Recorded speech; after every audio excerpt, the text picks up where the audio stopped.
आम शरीर पंचभूत गढ़ा।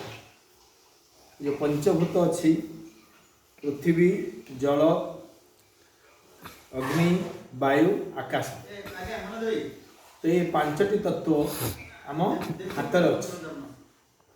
तो आम देखा आमर जो बुढ़ा आंगुठी अच्छी आपको अग्नि बोली कहुच्छे, तर्जनी आपको वायु बोली कहुच्छे, मध्यमा आपको आकाश कहुच्छे, अनामिका पृथ्वी आउ कनिष्ठा जल बोली कहुच्छे। माने पांच बजे लिखले अग्नि वायु आकाश पृथ्वी जल, ये पंच तत्व रे आम शरीर गढ़ाई। तो अग्नि है बहुत तेज अच्छी, तेणु आपको तेज कहुच्छी। तेणु अग्नि आउ जो तर्जमा वायु उभय मिशि जाऊँ, ये ज्ञान शक्तिर विकास कर, तेणु आपको ज्ञान मुद्रा कहुच्छे।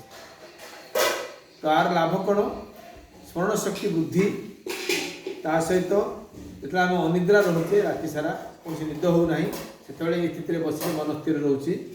आमर मनटा चंचल अच्छी, माने मन चंचल स्थिर करुच्ची, मन राग था क्रोध होता क्रोध को कंट्रोल करुच्ची। माइग्रेन पेन जाऊँगी कंट्रोल जार मुंड बथा रहे तापाई लाभदायी। ये दृष्टि आपको चिन्मुद्रा कह, ज्ञान मुद्रा कह। चिन्मुद्रा एवं ज्ञान मुद्रा एक ही मुद्रा, तो आपको कहे आर देखिले आम बुढ़ा आंगुठी आउ तर्जनी आंगुठी ये दुईटा मिसिक रही आउ तीन आंगुठी सीधा रही। एवं द्वितीय मुद्रा को जी आम वायु मुद्रा। वायु मुद्रा रे आम डाहाण हाथर बुढ़ा आंगुठी तले लगे से बाँ हाथ आपको दबेवा, आपको एमती दबेवा आ सीधा रखा, आपको कहुच्छे वायु मुद्रा। एथर लाभ कौन ना आम जिते सब स्नायुजंत रोग अंटार तल स्तर जो रोग हुए साइटिका रोग कहे, जहाँ आम ओडिया बात बोली कहचे। स्टिफनेस हो जाए, शिरर प्रोब्लेम कांड आसे साइटिका, पारालिसिस पूरा अंग गोटे अंग पड़ जाए जहाँ को लकवा बोली कहते।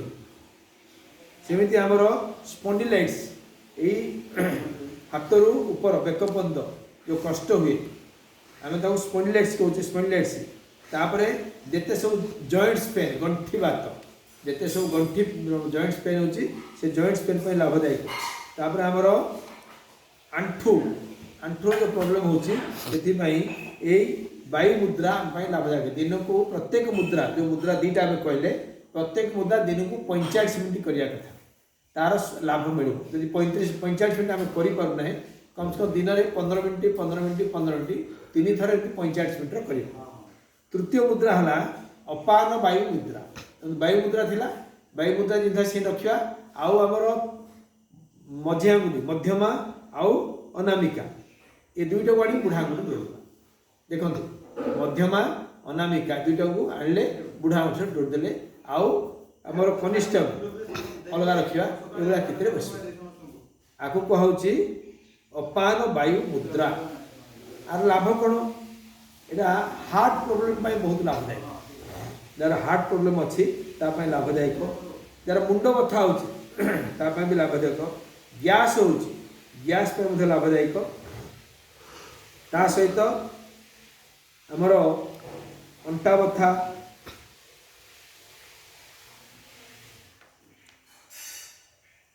जिते सब गैस जनित प्रोब्लेम आमर यहाँ लाभ अच्छे। पहाड़ चढ़िया समय पहाड़ चढ़ुचे आम ब्रिदिंग प्रोब्लेम अच्छी, श्वास प्रोब्लेम अच्छी, रनिंग करुचे आम जोर चली वाकिंग जोर कर ब्रिदिंग बहुत बढ़ी जाऊँगी। तेणु आराम आपको अनिजी लगुच ये मुद्रा जो आप वाकिंग करेंगे कि पहाड़ चढ़े कि दौड़े ए समय आमर निश्वास गति सामान्य कंट्रोल किसी असुविधा हे। आपको अपान वायु मुद्रा कहूँ। आसंता काली आम ये दुईटी ज्ञान मुद्रा वायु मुद्रा अपान वायु मुद्रा ये तीनटा एवं पांचटा अग्नि वायु आकाश पृथ्वी जल आउ क्या मिशन कौन आम तीन जिन शिखले ये आम तीन टा आम एटा शिखेबा।